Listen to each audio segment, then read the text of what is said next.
C'est avec plaisir que je vous retrouve pour une nouvelle vidéo. Dans cette vidéo, j'aimerais parler de l'importance de la gratitude.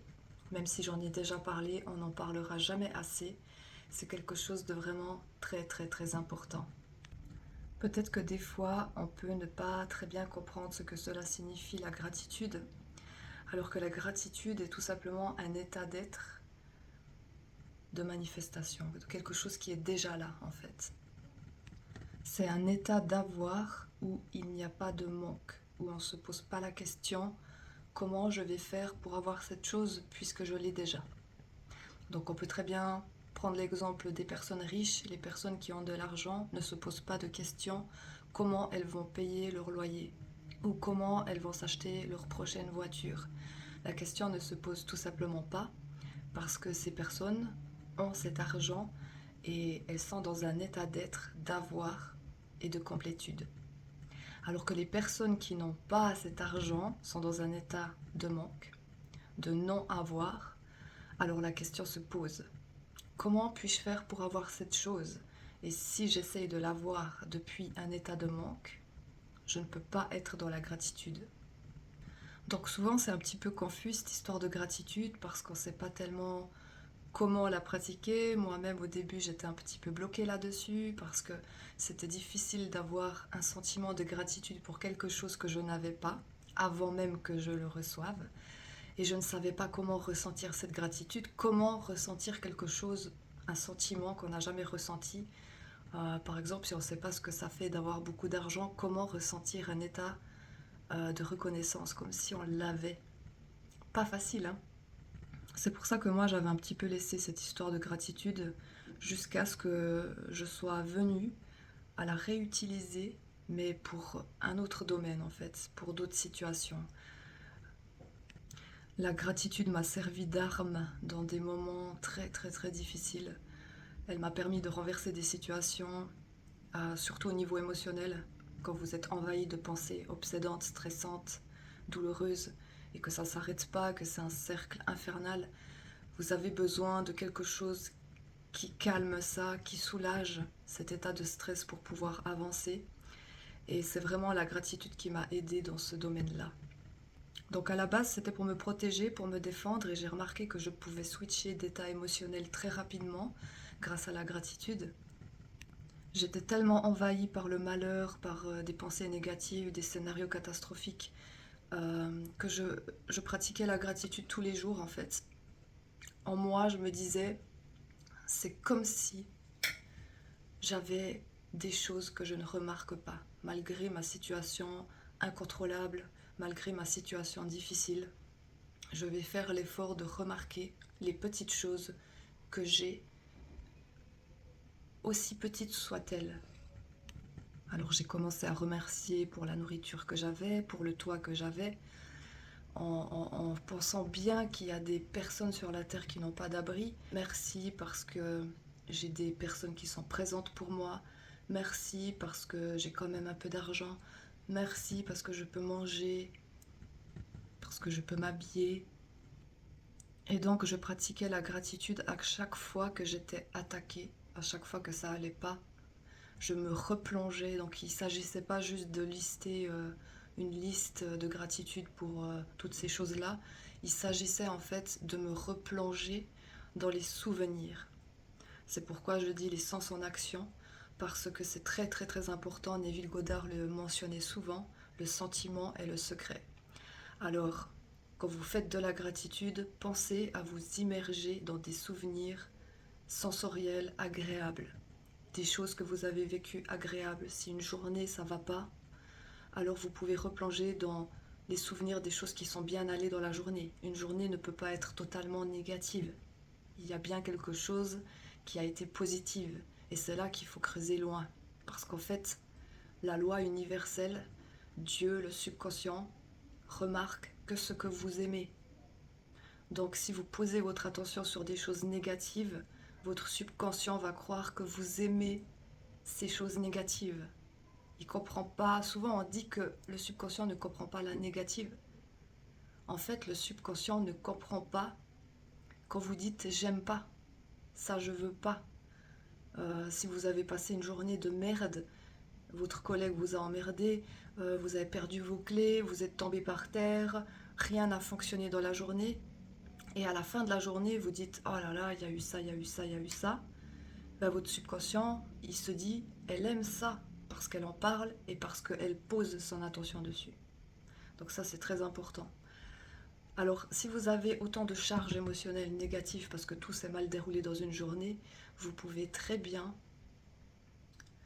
vous arrêter et commencer à fermer les yeux et imaginer, vous replonger, vous souvenir qu'il y a forcément quelque chose qui s'est bien passé. Ça peut être n'importe quoi. Il faut aller loin. Cherchez pas la grande chose qui vous a sauté aux yeux ou je sais pas quoi. Un petit sourire d'une personne dans une rue. Un papillon magnifique qui est passé devant vos yeux. Un paysage magnifique, le soleil couchant. Ou alors une brise légère que vous avez appréciée. Euh, le fait que vous ayez pu manger, après vous pouvez lister tout ce genre de choses, hein, ça on connaît très bien. Hein. Mais il faut vraiment chercher le moindre détail qui puisse montrer à votre subconscient, je pose mon attention sur cette petite chose, c'était magnifique. Ça c'était cool, ça c'était sympa. Ou alors j'ai arrosé mes plantes et je les ai regardées, elles étaient magnifiques. Oui, elles sont magnifiques mes orchidées, je les aime trop. Pour moi, c'est vraiment la meilleure façon de méditer, de s'immerger, de visualiser et d'ordonner à son subconscient de le réorienter sur des choses positives. Vous pouvez passer une journée de merde et à la fin de la journée, vous visualisez votre rêve parce que vous savez que c'est ce que vous devez faire en fait. Et parfois, si ça ne marche pas, parce que moi, si je fais ces vidéos, c'est pour les personnes pour qui ça ne fonctionne pas, parce que pour ceux pour qui ça fonctionne, ben voilà, tant mieux. Ils ont trouvé le secret, ils ont trouvé la manière de faire, ils ont compris en fait. Et moi, j'ai aussi dû expérimenter pour comprendre. Alors ça, c'est vraiment très important de s'en souvenir. Que si vous avez de la peine à manifester, que si ça bloque et que vous retombez, que vous êtes énervé, frustré, parce que vous avez fait une tonne d'affirmations et que ça ne fonctionne pas, vous avez persisté et ça ne fonctionne pas, alors rappelez-vous que la gratitude est la meilleure façon de visualiser, de détacher son attention du négatif, de montrer à votre subconscient qu'il y a autre chose que cette journée de merde et en même temps de reconfigurer votre subconscient parce que ça participera à la visualisation.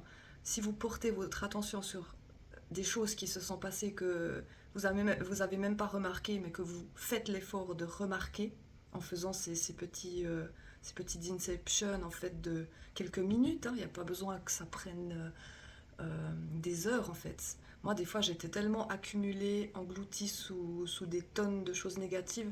C'était dur de commencer, mais dès que j'étais immergée, je faisais quoi? Peut-être 2 minutes, parce que je pouvais pas plus. Et 2 minutes, ça suffit à tout changer. Parce que c'est pas les choses qui doivent changer, c'est votre intérieur, c'est votre conscience en fait, excusez-moi. Votre conscience doit changer avant que la matière change.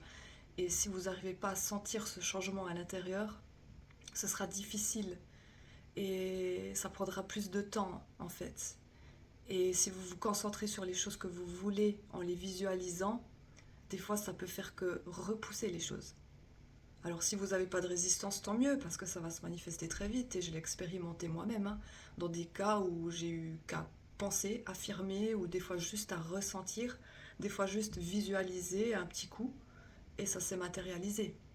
Mais pour des choses difficiles où ça traîne, où il n'y a pas de réponse, où il n'y a pas de solution qui se présente, alors il faut vraiment prendre cette arme. C'est comme dans les relations, si vous avez un conflit qui dure, quelque chose que vous n'avez pas réussi à résoudre en fait, des fois ça peut être difficile de regarder le positif, de rester concentré sur la foi, etc. Et moi, justement, avec certaines personnes avec qui j'avais des conflits, ça m'a fait cet effet-là et ça fait que retarder les choses en fait. Donc ce qui a été très très très pertinent pour moi, c'était cette histoire de gratitude. C'était mais comme une arme de défense en fait. C'est pas juste énumérer les qualités de la personne ou alors faire des éloges ou se forcer à voir les bons côtés. C'était vraiment la mise en action des sens. Ça veut dire que dans le moment où la personne fait quelque chose de bien, quelque chose que vous trouvez agréable, que vous aimez, de le faire remarquer en fait. C'est arrêter de vivre en mode inconscience, en mode avion pilote automatique. C'est de réagir. Parce qu'il n'y a pas deux façons d'exister. À soit ça va, à soit ça va pas. Alors, par exemple, dans un problème relationnel, si ça va pas, arme de défense. Vous remarquez les choses qui vont et dans l'action, pendant que ça se passe, vous montrez à votre subconscient. C'est très important de, quand vous reprogrammez votre subconscient, de lui parler en direct en fait. Il n'y a pas que la visualisation, la reprogrammation que vous faites en méditant le soir avant de vous coucher. Il faut que ce soit actif. Dès qu'il y a quelque chose qui vous dérange, boum, réaction, réflexe. Et de se dire, maintenant je réagis. Et par exemple, si c'est une pensée qui vient vous dire regarde ce qu'il a fait, ça me fait mal, ou regarde ce qu'elle a fait, c'est pas juste, ça m'embête, je comprends pas, nanana.